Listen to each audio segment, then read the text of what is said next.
Nghe được tiếng gì? Lên đây. Hôm ngoài à? Không biết à? Anh ra ngoài mua thêm mấy hộp ấy. Đấy biết đâu. Em mình có mình chả hiểu gì. Hả? Có hiểu gì? Tôi thấy nó đánh một là được. Trước thằng Quân này còn đánh thắng thằng Đà Nẵng rồi đủ hiểu ấy. Cái này nó cứ gù gù thôi. Là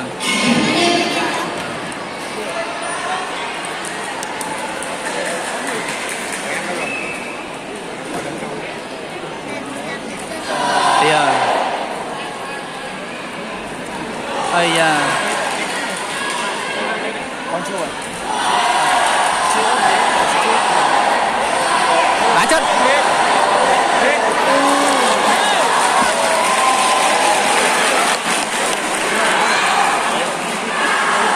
có khi không nghĩ hiệp 1 này thua thằng xanh thua này.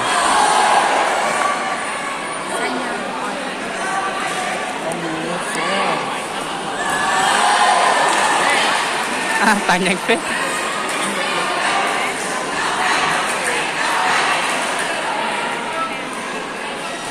Ủa ấy đúng rồi, 2 điểm.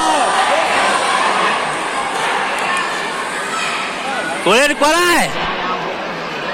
Ây da. Ây da. Với đòn. Phê rồi. Phê rồi.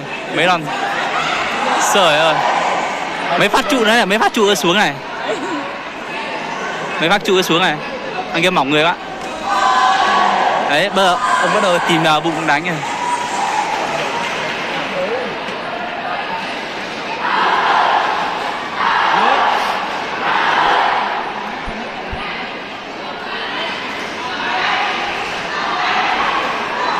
Tiền Giang à, đúng rồi, Tiền Giang sao ấy? Tiền Giang sao ấy trận này?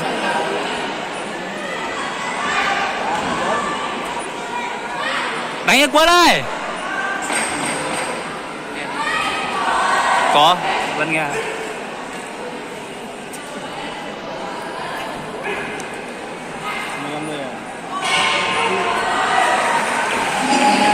Đổ xuống là mai mẹ đưa lên con dọn sàn đấy. Xanh yếu rồi.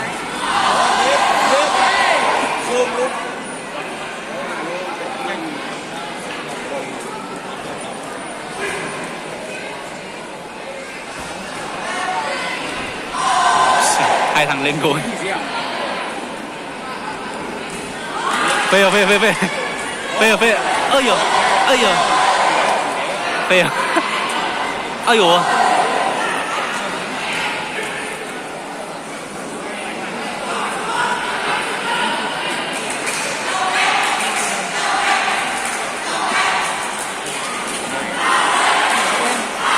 Tiền Giang sao ấy?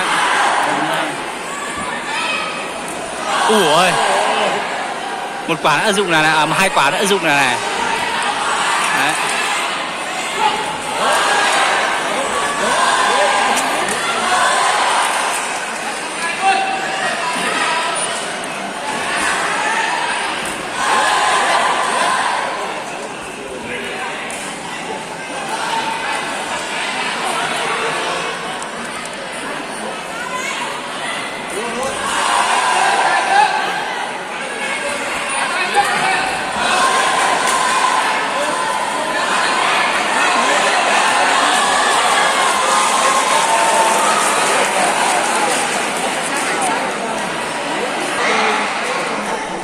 Ao chân à. Chân nữa.